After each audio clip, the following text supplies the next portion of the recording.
तो नारायण विचार कर रहे हैं आपस में कि राजा ने पूछा, हाँ नारायण नवयोगेश्वर, अब यह बताओ कि भगवान की भक्ति करनी चाहिए, परंतु किस तरह से भगवान की भक्ति करनी चाहिए यह बताओ। हाँ, तो नारायण सतयुग में कैसा रूप होता है, क्या नाम होता है, भगवान का रंग कैसा है, उसकी भगवत बुद्धि से सेवा पूजा की जाती है।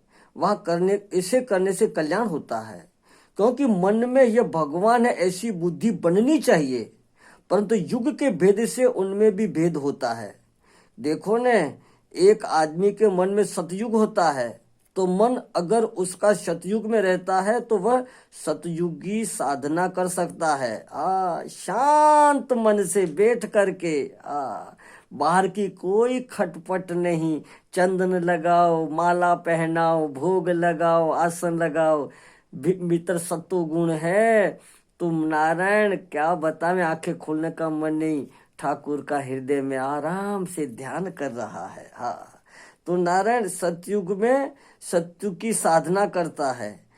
ऐसे के मन में ऐसों के मन में कलयुग रहता है, तब उसको कलयुग वाली साधना करनी चाहिए। एक तो मन में सात्विक एवं तामसी होने से साधनों में भी भेद हो जाता है। हाँ देखो ना, कहते हैं श्रेष्ठ सहज अवस्था, मध्यम धारणा ध्यान, शास्त्र चिंतन कनिष्ठ है, अति कनिष्ठ यह यात्रा आदि है। हाँ, घाट वाले बाबा से इस बारे में हमने पूछा था कि कहते कि जो तमोगुणी है ना, तमोगुणी, उनको कहते भागो, जाओ तीर्थों में स्थान दर्शन करो, नंगे पांव चलो, एक टाइम भोजन करो, हाँ, और दिन में सुबह शाम 3 दिन स्नान करो। उनका तमोगुण हटाने के लिए ऐसी साधना कड़ी बताई जाती है।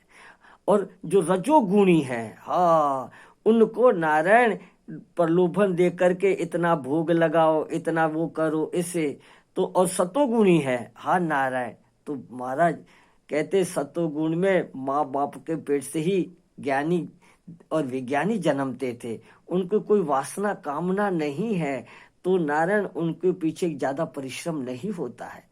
तो श्रेष्ठ सहज अवस्था सतयुग में, और त्रेता धारणा ध्यान, हाँ त्रेता में शास्त्र चिंतन कनिष्ठ है, बोले उससे नीचे है, और नारायण अति कनिष्ठ नारायण यह यात्रा आदि है।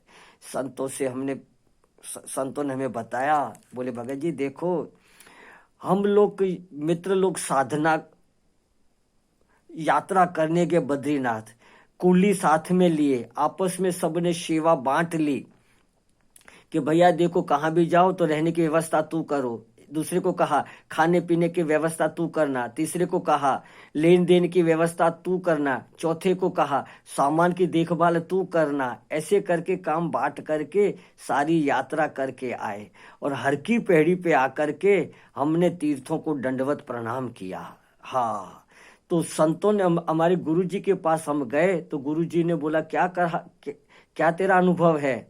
तो मैंने बताया कि महाराज जी इतने तीर्थ करके हर की पेड़ी पे आकर के दंडवत किया कि हे तीर्थ देवता, अब मुझे दूसरी बार मत बुलाना।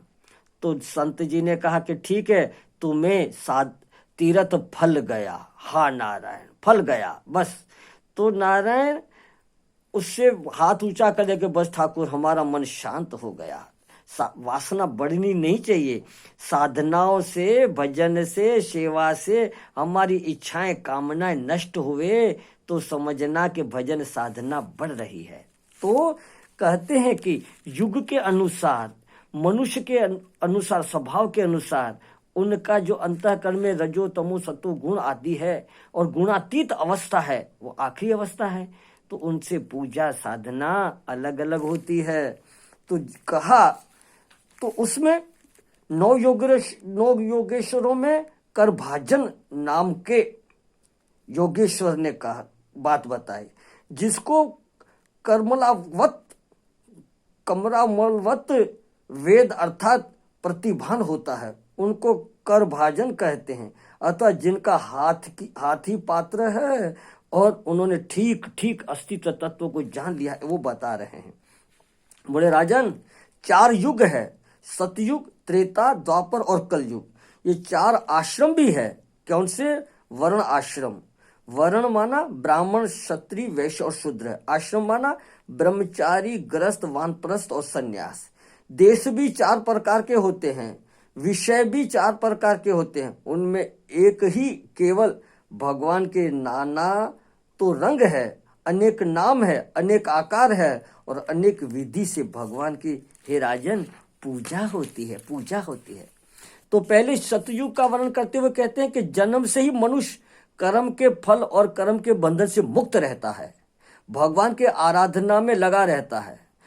उनमें भगवान का रंग कहते हैं शुक्ल श्वेत होता है, माने श्वेत वर्ण के भगवान होते हैं। लोग भी श्वेत होते हैं और लोगों की बुद्धि भी श्वेत होती है और श्वेत भगवान के उपदेश करते हैं।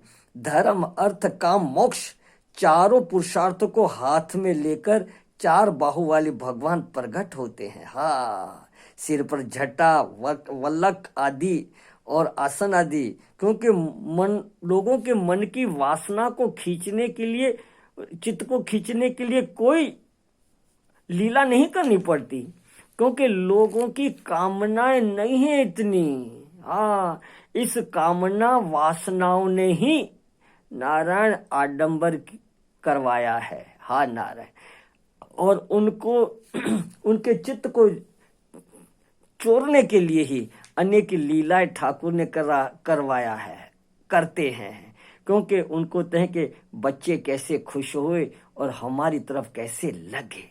तो ऐसे दृष्टांत, ऐसी कहानियां, ऐसी लीला करके लोगों को आकर्षित करने की कोई जरूरत नहीं है, क्योंकि सतयुग में लोगों का मन श्वेत है, छल कपट बेईमानी नहीं है। देखो नारायण, अपने अंतःकरण में भी ये भाव आते हैं, तब अपने अंतःकरण में सतयुग का वास होता है। हाँ नारायण, शुद्ध बुद्धि, सात्विक भोजन, सात्विक विचार, सात्विक संगति और सात्विक रहन पहन, कोई शरीर को आकर्षित बनाने की, मल मूत्र के ढेले को बनाने की कोशिश नहीं है। जैसा है, हाँ, तब तक उत्तम सहज अवस्था, मध्यम धारणा ध्यान, तो सहज में अपना जीवन है।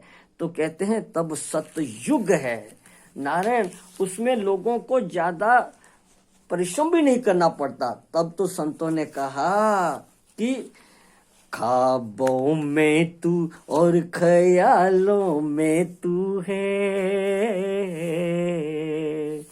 ख्वाबों में तू और ख्यालों में तू है, जिधर देखता हूँ उधर तू ही तू है, मेरे देवता। मुझे जग के बंधन से तूने निकाला, मुझे हर कदम पर है तूने संभाला,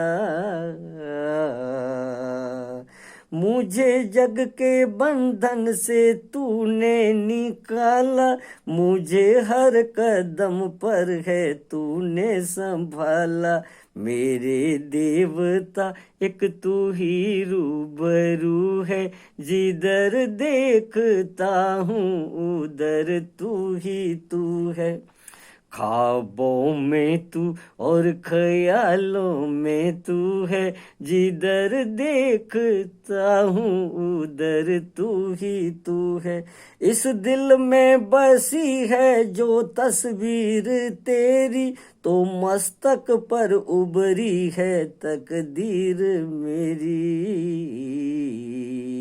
मेरे इस दिल में और बाहर भी तू है, जिधर देखता हूँ उधर तू ही तू है, मुझे गर कुछ मांगने को तुम कहोगे, तो तुमसे तुम्ही को फकत मांग लूंगा, मेरे देवता एक तेरी आरज़ू है, जिधर देखता हूँ उधर तू ही तू है। तेरे नाम धुन में तेरे गीत गाऊं, तेरे मन मंदिर में पहुंच जब मैं जाऊं, तो आवाज आए, तो आवाज आए, तू ही रूबरू है, जिधर देखता हूँ उधर तू ही तू है। ख्वाबों में तू और ख्यालों में तू है, जिधर देखता हूँ उधर तू ही तू है। तो नारायण कर भाजन योगेश्वर राजा निमि को बता रहे हैं। उस निमित्त हम आप लोगों की बुद्धि को जगा रहे हैं महापुरुष संत लोग कि सब जग ईश्वर रूप है। ये नाम रूप आकार तो मनुष्यों के स्वभाव और आदतों और देश और काल के अनुसार ठाकुर बदल करके बता रहे हैं कि तुम नाम रूप आदि देश काल के पूजा भले कैसे करो, पर अस्तित्व तत्व में तो मैं ही मैं हूं, उनके सिवा कुछ भी नहीं है। तो सतयुग के लोगों की दृष्टि वासना कामना नहीं है अंदर, रजोगुण तमोगुण का अभाव है, सत्तो गुण पे है। तो शुद्ध सत्तो गुण की आराधना में ध्यान करके आनंद से उनकी पूजा करते हैं। तो नारायण आपस में युगों का, संतों के, नौ योगेश्वरों का भागवत के आधार पे आपस में चर्चा करके अपने समय का सदुपयोग करके अपने अंतःकरण को शुद्ध करके अस्तित्व तत्व को पहचानने में आपस में उस पगडंडी पे चल रहे हैं। अवश्य ठाकुर अपना ध्येय लक्ष्य पूरा करेंगे। नारायण नारायण नारायण। बोलो सतगुरुदेव भगवान की जय। जय राम जी की। हे नाथ मैं आपको बोलूं नहीं नारायण।